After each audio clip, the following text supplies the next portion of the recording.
Testing, testing, yeah. Ladies and gentlemen of the Action Army, what is going on? And welcome to the very first ever Sunday Q&A, where I take all of your questions from the previous week that you commented on one of my videos. Doesn't matter which, just had to be from the previous week. And I answer them in this Sunday Q&A. So if you want your question answered in a Sunday Q&A, make sure that you are commenting down below, and you might see your question appear in one of these videos. Also, like this video if you like it, subscribe to the channel, and comment JUMP, J-U-M-P, down below in the comment section for a free vertical jump training program. Also, one last thing, I have a lot of questions today, so I'm going to try to go somewhat fast, although some of these answers do require a little bit of context. So here we go. Question number one is from BP Randomized, who says, on the video from me trying to get one of my athletes, one of my high school basketball players, 15 years old, trying to get him from a 35 to 40 inch vertical, BP Randomized says, why can this guy jump so high, but he isn't fast? So he has a 35 inch vertical jump, and that we tested. I got him from a 29 inch vertical jump to a 35 inch vertical jump, and we tested that before season. So he actually probably lost a little bit of vertical jump during the season just from playing so much basketball and practicing and having games 6 out of the 7 days of the week. But he's not very fast. If you watch the video that I posted on the plyo workout trying to get him from a 35 to a 40 inch vertical, it was a max velocity workout. He's not very fast. His sprinting looks like he's jogging. He just can't really his top end speed is not very great. But he can still dunk. He still has a 35 inch vertical jump, probably we'll say 32, 33 right now. He still can dunk and jump high because he can produce enough force, and he can produce it fast enough. It's not tons of force and it's not super fast, but it's good enough to dunk. Also, he's 6 feet tall. Listen to this. He is 6 feet tall with a 6'5" wingspan. He has very long arms. A 6'5" wingspan at 6 feet tall, 32, 33 inch vert. That is why he can dunk, even though he is not fast. Next question. Also, I'm not going to be saying the names of these questions because I'm just going to butcher everybody's name. So I'll put you on the screen, but we're just going to read the question. Next question. Hey, can you make a video on every cycle of vertical jump and how to run and make schedule in this? So every cycle of vertical jump, just because I'm not exactly sure what you mean, but this is what I would do.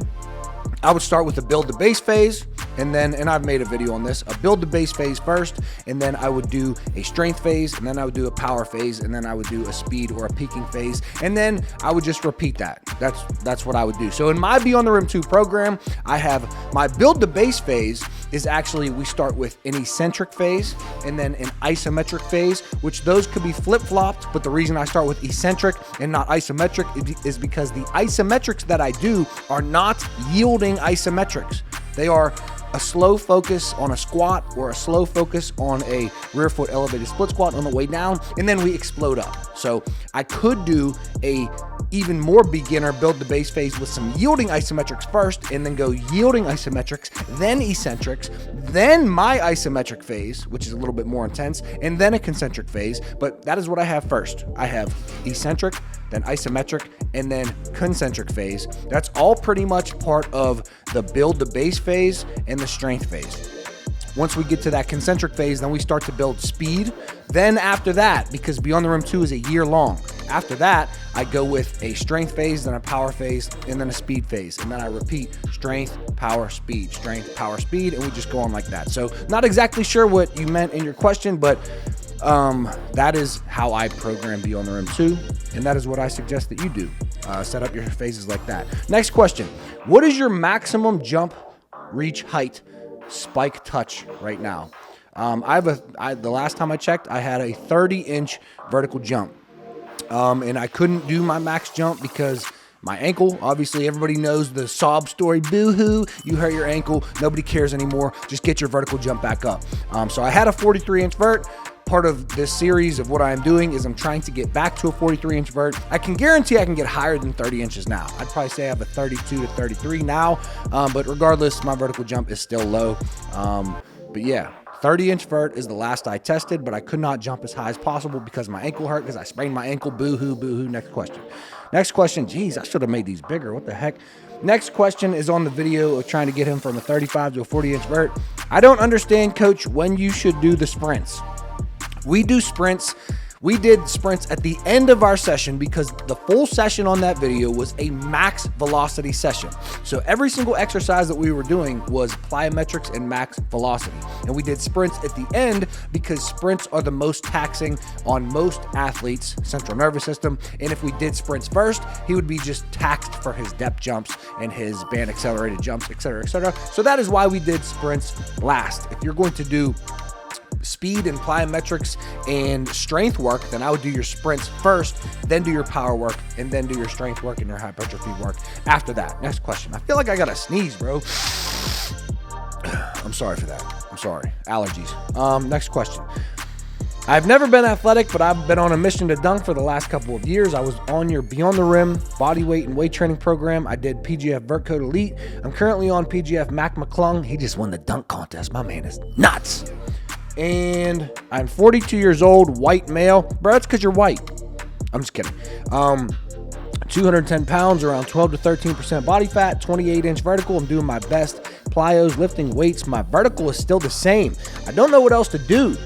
Maybe this is my maximum genetic potential. Any help, advice, suggestion? Thank you. So 12 to 13% body fat is not bad. I'd love to see 9 to 10 to 11%. That's going to be better than 12 to 13. You've been doing plyometrics. You've obviously been doing the right programming. You did my programming, and then you've done PGF's programming. So the programming is not the issue. I would say if I were to, know you in person, I would say, well, let's look at your jump technique. How is your jump technique?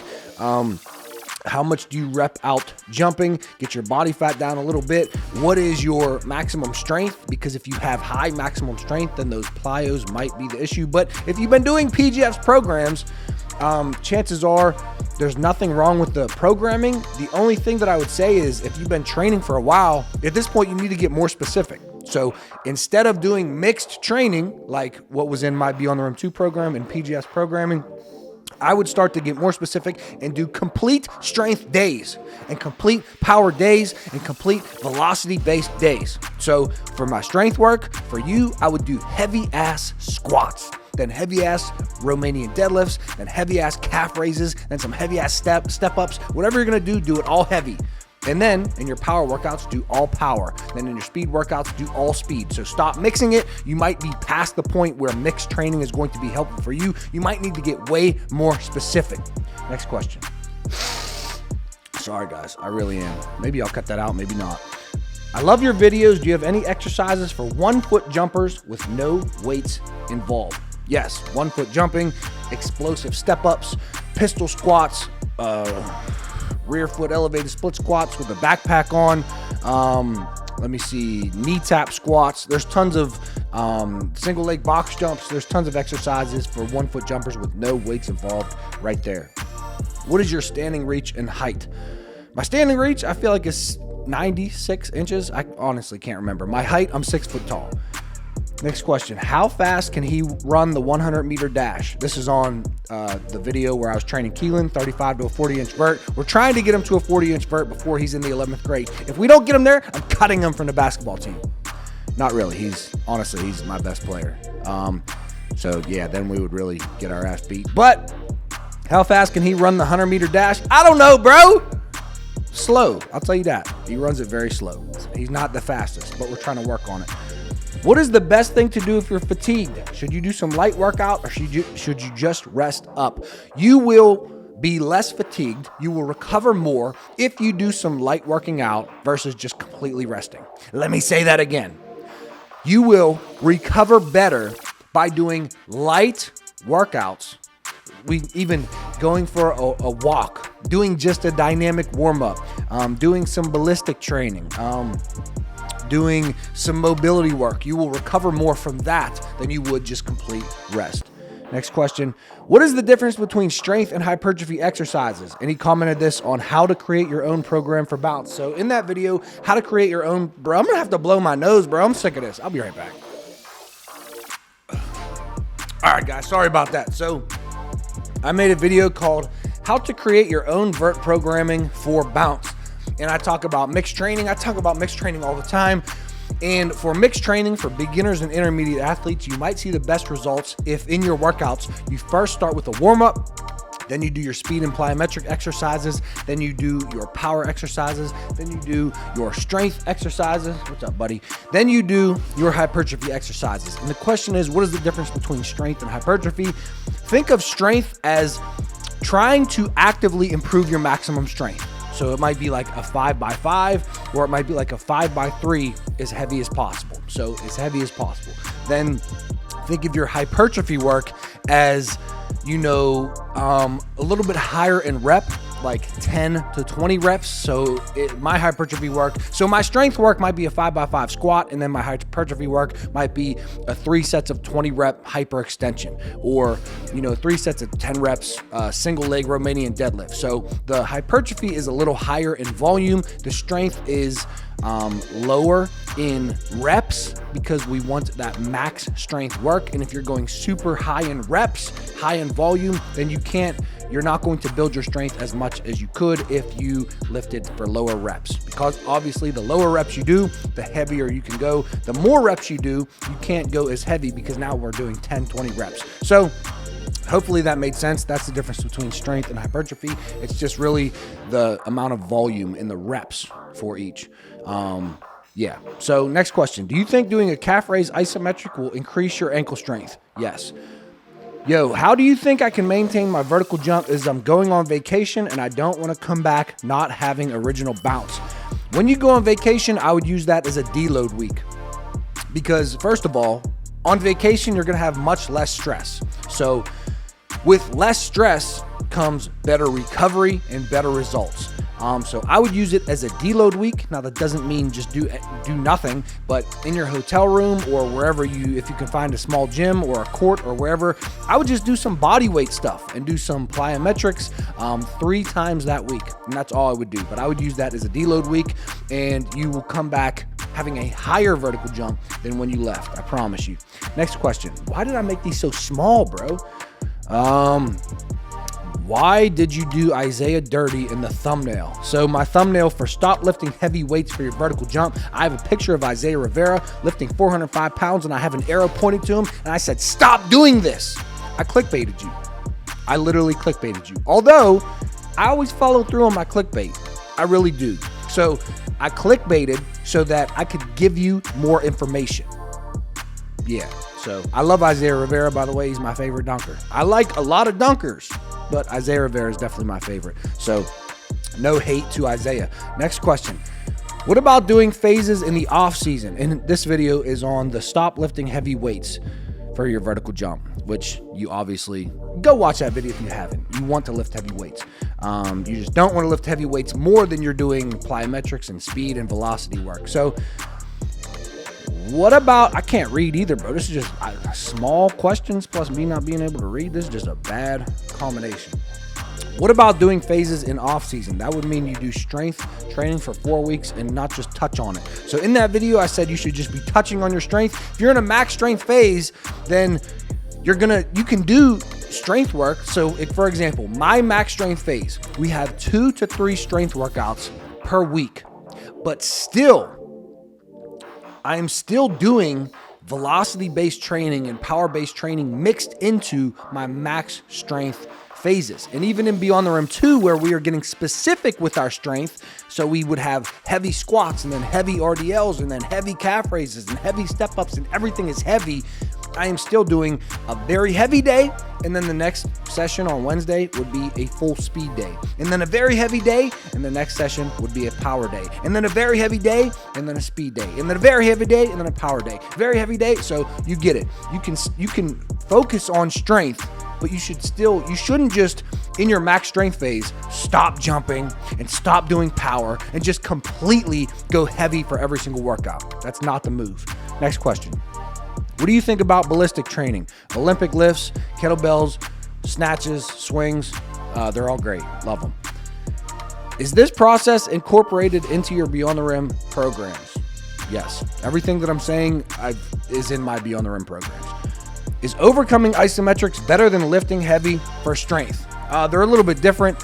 overcoming isometrics and maximum heavy, like lifting heavy strength work, both of them are going to engage, maximum motor unit recruitment. Both of them are going to recruit fast twitch muscle fibers, although I feel like heavy lifting might recruit them more. Don't quote me on that because I don't actually know. I just feel like lifting full heavy squats would recruit more fast twitch muscle fibers than just a joint angle, overcoming isometric. The difference is the range of motion.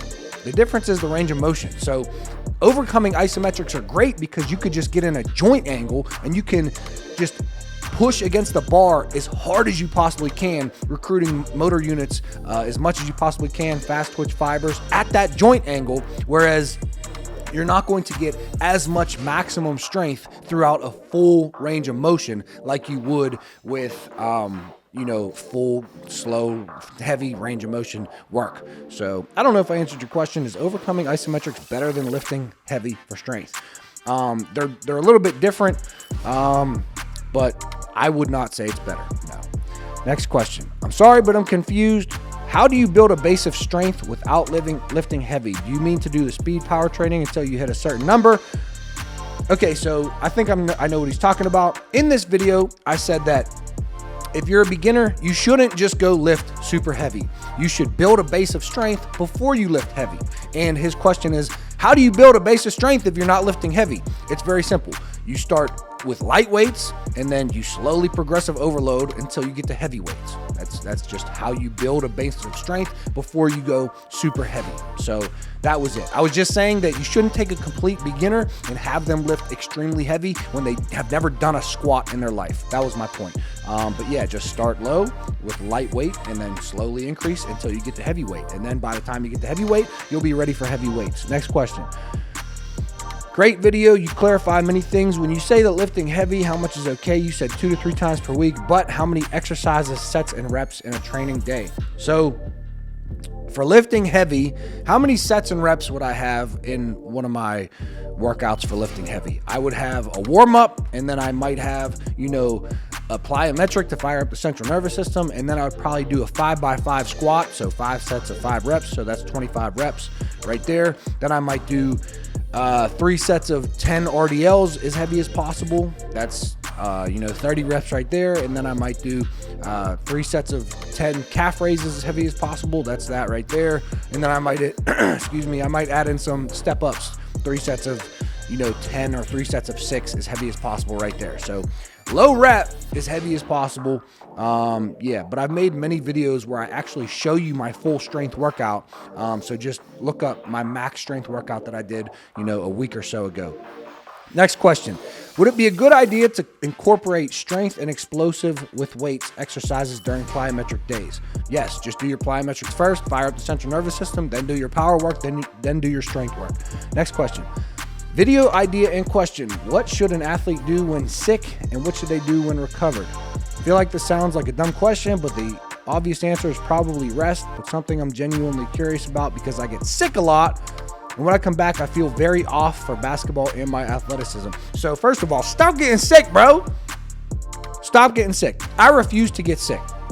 I lied. I try to tell myself that I refuse getting sick, but I've gotten sick maybe a couple times in the past couple years. But the rule of thumb is this. If you are sick from the neck up, like you just have a runny nose and maybe a sore throat and maybe like a slight headache, you can probably do some training, although it should probably be less than you normally do. You shouldn't be going and trying to 1 rep max or do super intense workouts when you are feeling sick. But if those are your symptoms from the neck up, you can still go and you can still do some training. Just make it a little bit lighter. Treat it as like a deload. Then if you are sick from the neck down, let's say you have a really bad chest cough, or you have body aches, or you have, complete body soreness, or you have a fever, don't train, just rest. So yeah, there's your answer. Next, great vid. Are you planning on reviewing PGF Unranked Academy? Yes, I am. Next question. Hey, I'm 5'8", 35-inch vertical, need a 40-inch vertical to dunk. Are you Keelan?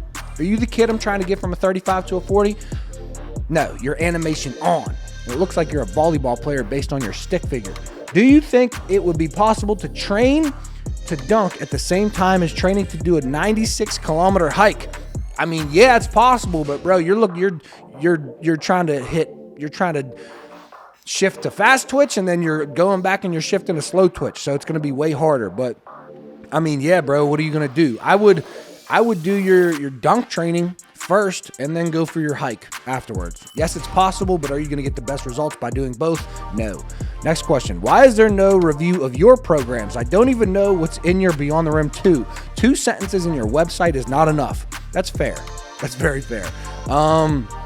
See, when people give you constructive criticism like this, if you have a fragile ego, you just, well, stop hating. No, the truth is I only have 2 sentences about my Beyond the Rim 2 programs. How could he possibly make a purchase for my Beyond the Rim 2 program with not even any information on what's inside? So first of all, I want you to know that anybody who buys my programs, I will give you a full refund if you hate it. Second off, what is in my Beyond the Rim 2 program? It's a full year long. You have a build to base phase with eccentric work, then isometric work, and then a concentric speed phase. And then we get into the more specific stuff. We have a full strength phase, and then a full power phase, and then a full speed phase. And that just repeats. And we just continue to build our strength, our power, and our speed. Strength, power, and then speed, peaking it. Strength, power, and then peaking it. So yeah, 1 year long. I know that's not great. I'll make a video on this and I'll put it on my channel so that people know what they're actually purchasing. But yeah. Thank you for that constructive criticism. Next question. How to cure tendonitis patellar. Bro, I've made massive videos on this. I have a full playlist on how to what am I saying? I have a full playlist on how to cure patellar tendonitis. 4 steps. And there's been a good research study that has laid out these 4 steps. Step number 1, isometrics. Then step number 2, slow strength. Step number 3, add back in plyometrics from low to progressive overload to high intensity plyometrics. And then step number 4, add back in your sport. There you go. Next question. I like the exercise videos and information videos. One idea in particular is, what do you think about putting power-based plyos in a mixed training power phase? Does it matter?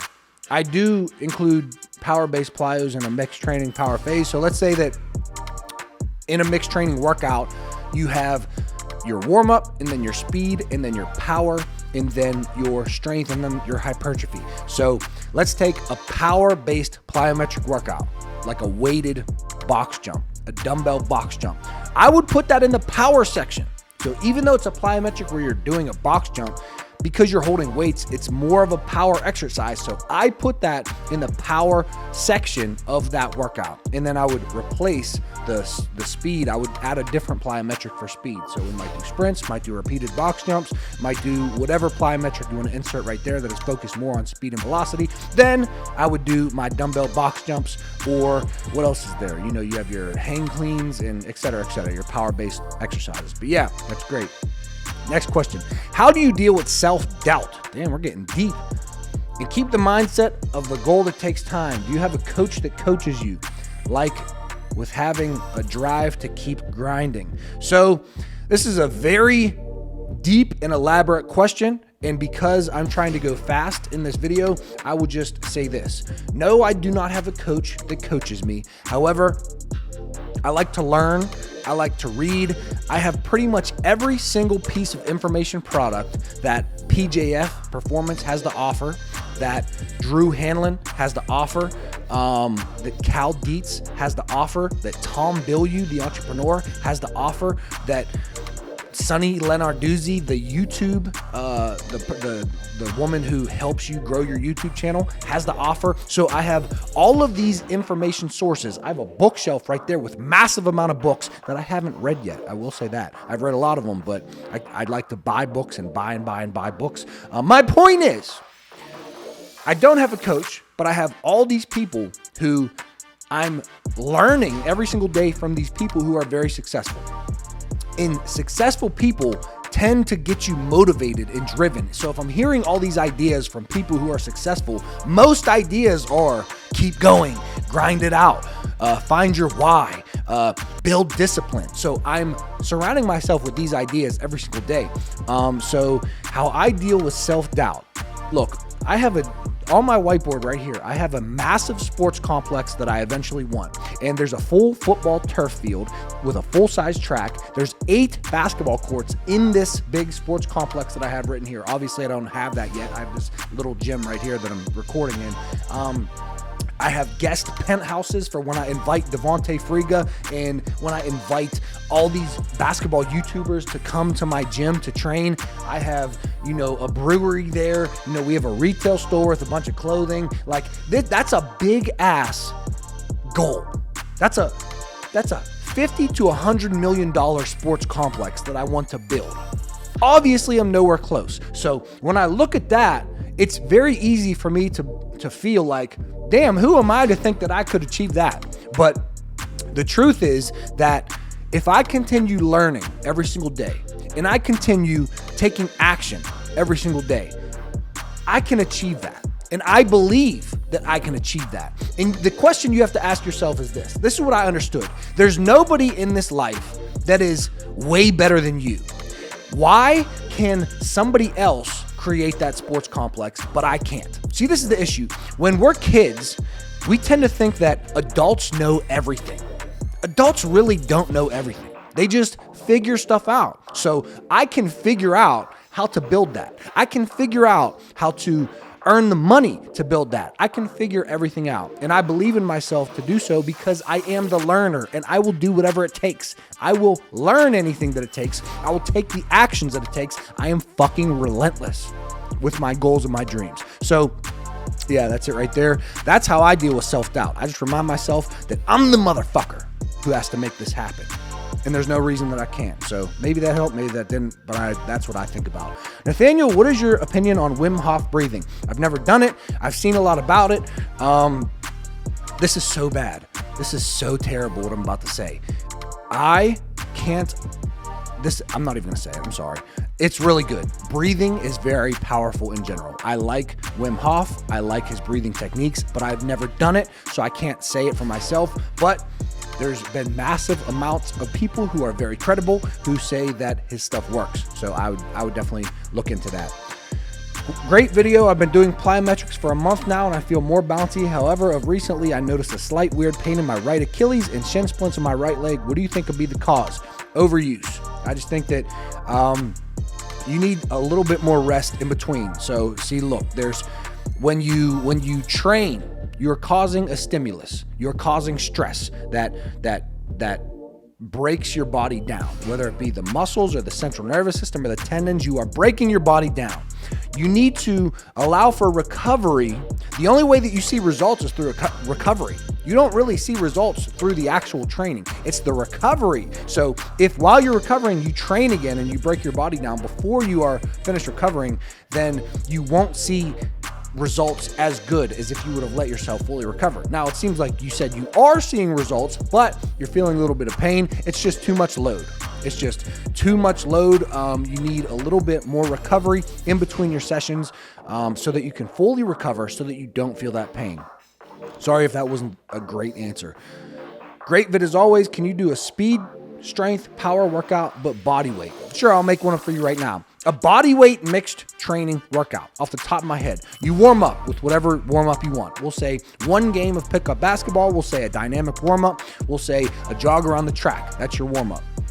Then we have our speed exercise. We'll say 5 sets of sprints, or we'll say 3 sets of 10 reps of pogo jumps. That's your speed exercise. It's body weight. Then your power exercise is 3 sets of 6 reps of explosive step ups, jumping as high as you can. That's your power.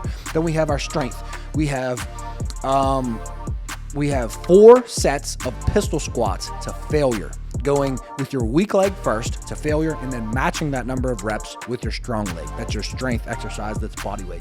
And then hypertrophy, let's just say, we'll say I want something for the posterior chain. So we'll say single leg RDLs. We'll say, since you're doing body weight, 3 sets of 20 reps of single leg RDLs. Boom. And then do your breathing and your meditation. Next question. Never give up. Agreed. Also, can you send me your free jump program? Yes. Comment jump. Next question. How many sets for a beginner per parameter in total? This is a great question. I might have to make a full video on this, but how many sets per parameter. I'll make a full video on that because that's a very elaborate answer. Day 6 of asking for an Achilles tendon pain video. This man is committed. He wants an Achilles tendon pain video, and he's gonna comment every single day until he gets it. I like it. Be relentless. So I did make a video before on Achilles tendonitis. So you can watch that video.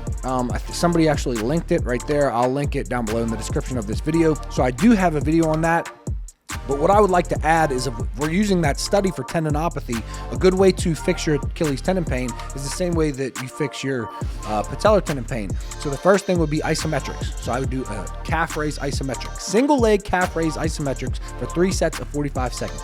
Then I would add in your slow strength. So you're going to do 3 sets of 15 reps of single leg eccentric focused calf raises. Then after that, you're going to add in your low level plyometrics. So you have your light jogging, light skipping, light backward running, your light hopping, just whatever low level plyometrics that you're going to do. And then you add in your sport. So I'd start with, if you're a basketball player, just shoot around. And then after you shoot around for a few weeks and you begin to add that volume and it feels good and you're feeling better, then you can add in skill sessions for a few weeks. And as that feels better, then you can add in some 1-on-1 or 2-on-2 or 3-on-3. And as that feels good, then you can add on some 5-on-5 full court basketball. So there's your 4 steps. You have your isometric strength, slow strength, low level plyometrics, progress to high level plyometrics, and then you have adding back in your sport. So that's a good way, but I will make a full video on this because you've been asking so much. So that's all the questions for today. I actually have to leave because I'm going to watch the city championship basketball game here in Pittsburgh for the City League. So leave your questions down below if you want me to answer them. Comment, jump, like this video, subscribe to the channel, and I will see you guys in the next video. I love you all. Action Army, go out and take action. We out. Peace. And I do this like 7 days out the week. And I grind so hard, I don't get much sleep. I had to earn my stripes, so I don't have to work no 9 to 5.